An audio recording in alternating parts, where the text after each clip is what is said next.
جو مسجد ہے ان کا یہ شادی بیاہ ہوتی تھی نا، تو اس پہ وہ ناچ گانا کرتے اور ڈھول بجاتے اور بانسری بجاتے، اس طرح کے معاملات کیا کرتے تھے۔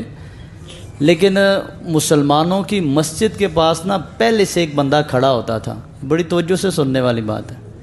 مسلمانوں کی مسجد کے پاس ایک بندہ کھڑا ہوتا تھا اور دور بارات آ رہی ہوتی تھی نا، جہاں سے وہ یہ محسوس کرتے نا کہ اب اس ڈھول یا بانسری کی آواز مسجد تک پہنچنے لگی ہے، تو وہاں سے وہ اشارہ کر دیتا کہ بس وہ مار دیں گے تمہیں۔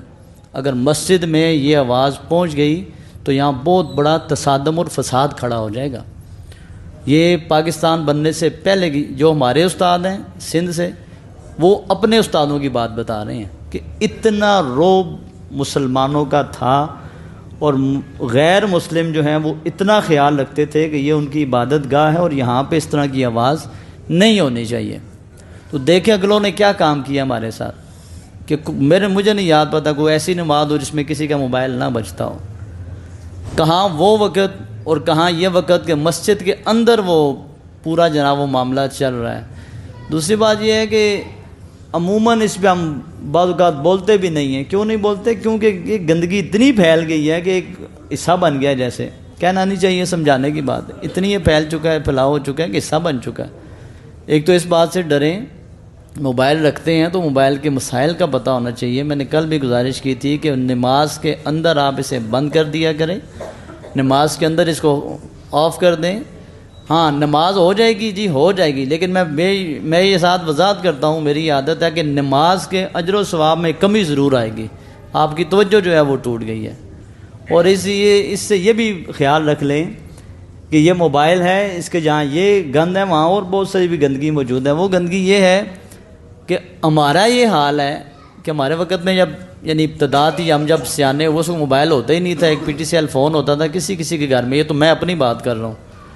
اب جو آگے پود آ رہی ہے نا، نہیں، ہمارے پاس عموماً شکایت آتی ہے بچوں کی گندی حرکتوں کی، بچے پڑھتے نہیں ہیں، بچے بدتمیز ہیں، بچے یہ ہیں، بچے وہ ہیں۔ یہ اگلوں نے ہمیں موبائل کا تحفہ دے دیا اور وہ تحفہ ہمارے گھروں میں پڑا ہوا ہے، ہر وقت بچے اس میں مصروف رہتے ہیں۔ تو خدا را صرف مسجد کی نہیں میں بات کر رہا، گھروں کا بھی خیال رکھیں کہ بچے موبائل پہ بغیر ضرورت کے موبائل کسی کو مت دیجیے، بچے کو اتنا کام کروائیے جتنا آپ کے پاس ہے، بس اپنے موبائل سے اس کام کو بڑھنے سے آج ہی روک دیں۔ ہمارا یہ حال ہے کہ مسجد میں بج رہا ہے، پتہ نہیں آنے والی جو نسل ہوگی اس کے ساتھ کیا کچھ ہوگا، سمجھیں نا اس بات کو۔ بچوں کے موبائل کو دیکھا کریں آپ، باقی دنیا کے معاملات میں تیز ہیں، اگر مجبوراً بچے نے رکھ لیا ہے تو چیک کریں کہ بچے کے موبائل پہ پاس ورڈ تو نہیں لگا ہوا۔ یہ میں اپنے بچوں کے لیے بھی کہہ رہا ہوں، آپ سب کے لیے بھی، بچے کے موبائل پہ پاس ورڈ تو نہیں ہے۔ پاس ورڈ اگر لگا ہوا ہے تو یہ نشانی ہے اس بات کی کہ اس موبائل کے اندر کوئی ایسی حرکتیں ہیں اس کی جو وہ آپ سے چھپاتا ہے، دکھانا نہیں چاہتا، سمجھے اس بات کو۔ ویسے پاس ورڈ لگانے کی اس میں کوئی ضرورت نہیں ہے، اگر وہ لگاتا ہے تو اس کا یہ مطلب ہوتا ہے۔ چیک کیجئے، اسے سمجھائیے، اللہ کا خوف بھی دلائیے اور خود بھی دیکھیے کیا معاملات ہیں یہ، ورنہ آنے والی نسل ہم تباہ کر رہے ہیں۔ یقین جانیے ہمارے معاملات اسی طرح کے ہی ہو رہے ہیں، اور انہوں نے اس چیز کو اتنا پھیلاؤ کر دیا ہے کہ اس کے بغیر ہم نظر نہیں آتے۔ میں پیچھے ایک بچہ میرے پاس ادھر آیا، ابھی وہ اس کی یعنی جوان ہے بچہ، 16 سال اس کی عمر ہوگی، 16-17 سال۔ اس کے باپ کو کینسر ہے، وہ سمجھ لیں مانگ کے کھانے والی کنڈیشن ہے۔ ایک دو دفعہ مجھ سے بھی جو ہو سکا میں نے کسی سے کہہ کے ان سے تعاون کیا۔ پردہ اٹھانا مقصد نہیں، وہ یہاں کا نہیں، آپ نہیں جانتے اس کو، پہلے یہاں پہ ہوتے تھے کئی سال، لیکن اب چلے گئے یہاں سے، وہ اس کنڈیشن میں ہے۔ وہ بچہ میرے پاس آ کے مجھے کہتا جی موبائل میرے پاس ہے تو واٹس ایپ پہ آپ سے بات میں کہا کر لو کہ مجبوری ہے۔ تو اس کا نمبر میں نے سیو کیا۔ اللہ جانتا ہے کہ اب میں جب وہ موبائل کھولتا ہوں، سٹیٹس میں نے روز کا ایک لگانا ہوتا ہے، ہمارے کچھ نمازیوں کو پتہ ہے، کوئی حدیث آئی یا کوئی چیز، میں اس بچے کے سٹیٹس دیکھتا ہوں تو میں حیران ہو جاتا ہوں۔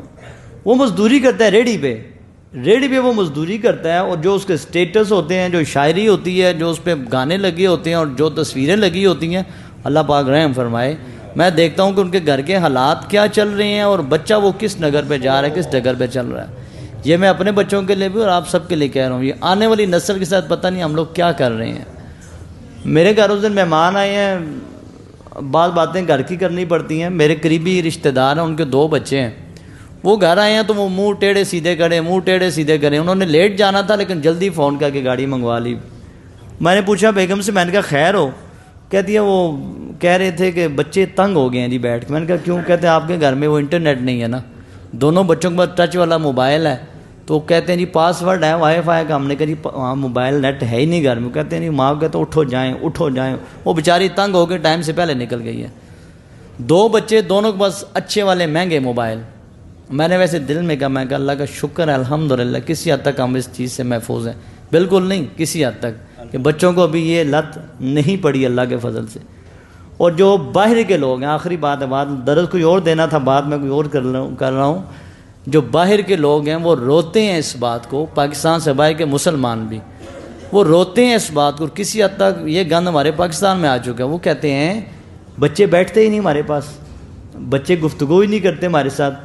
بچہ ہے, اس کا کمرہ ہے اور اس کا موبائل ہے, بس نہیں پتہ ماں کا, نہیں پتہ باپ کا, نہیں پتہ بہن بھائیوں کا. موبائل اور بس موبائل, اسی میں ہی معاملات ہیں ہر وقت کے.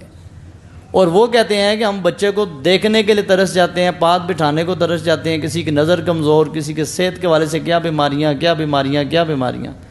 ہمارے ڈاکٹر صاحب یہاں بھی تشریف فرمائے, ان کے ساتھ میری کئی دفعہ بات ہوئی ہے کہ کئی لوگ بچوں کو دم کروانے میرے پاس آتے ہیں. ڈاکٹر صاحب نے مجھے کہا, اور میں بھی ان سے ڈسکس کرتا ہوتا ہوں, کہ جب بیٹھ کے دم کرتے ہیں, کوئی بات چیت کرتے ہیں, تو وہ بیماری نکلتی ہے موبائل فون. کیا لڑکے اور کیا لڑکیاں. میں ایک ہی سوال کرتا ہوں, رات سوتے کس وقت ہیں؟ کوئی رات 12 بجے سوتا ہے, کوئی 1 بجے سوتا ہے, کوئی 2 بجے سوتا ہے. اور بیمار اور معاملات خراب سے خراب تر. اپنے بچوں کو اس حوالے سے نوٹ کیجئے, موبائل بلا ضرورت نہ رکھیے, اگر ہے تو اسے وقتاً فوقتاً دیکھتے رہیے. اور یاد رکھیں کہ ہم مسجد میں بیٹھ کے کتنا یہاں پہ شور ڈالا ہے آج, کس وجہ سے کہ مانی کیفیت ہے نا, بندہ تنگ ہو جاتا ہے بندہ کہ یار یہ کیا ہو رہا ہے, ہم کچھ کر بھی نہیں سکتے, ایک تنگ ہو گیا نا بندہ. اور میں یہ بات کہنا چاہوں, پتہ نہیں آنے والے وقتوں میں کیا کچھ ہوگا. اور ایک روایت ہے, مجھے حوالہ ہے اس وقت ذہن میں, انس رضی اللہ عنہ کہتے ہیں کہ نبی صلی اللہ علیہ وسلم کے زمانے میں نا تمہارے کئی کام ایسے ہیں جنہیں تم یہ بال برابر بھی نہیں سمجھتے, بال جتنا کچھ حیثیت ہی نہیں دیتے ان گناہوں کو. تو ہم نبی صلی اللہ علیہ وسلم کے زمانے میں ان گناہوں کو یہ سمجھتے تھے گویا کسی بندے نے کہ مہلکات, مار دینے والے گناہ, گویا یہ گناہ ہو گیا تو مر جائیں گے ہم اتنا ڈرتے ہوتے تھے. تم کہتے ہو یہ چیز ہی کچھ نہیں ہے. یہ کتنے 100 سال پہلے کی بات میں کر رہا ہوں, اور اس دور میں تو شاید کوئی پرانا بندہ آ جائے تو وہ زندہ ہی نہ رہ سکے, خودکشی کر کے مر جائے گا. ہمارے اتنے گناہ اور اتنی گندگی یہاں پہ پھیل چکی ہے. میں اپنے والے سے, اپنی اولاد کے والے سے پریشان ہوں, آپ سب کو بھی ہونا چاہیے, اور اس پہ بہت زیادہ توجہ کرنی چاہیے. اور میری وہ جو شروع میں نے بات کی ہے وہ ہندوؤں والی, کہ کہاں مسجد میں ان کی آواز نہیں اور کیا مسجد کے اندر بینڈ باجے بج رہے ہیں. سوچئے گا پتہ نہیں آگے وہ اس پہ کیا کچھ کر رہے ہوں گے, کیا کچھ سوچ رہے ہوں گے. ہم سب کو اس حوالے سے بہت زیادہ توجہ کی ضرورت ہے. اللہ تعالیٰ عمل کی توفیق عطا فرمائے.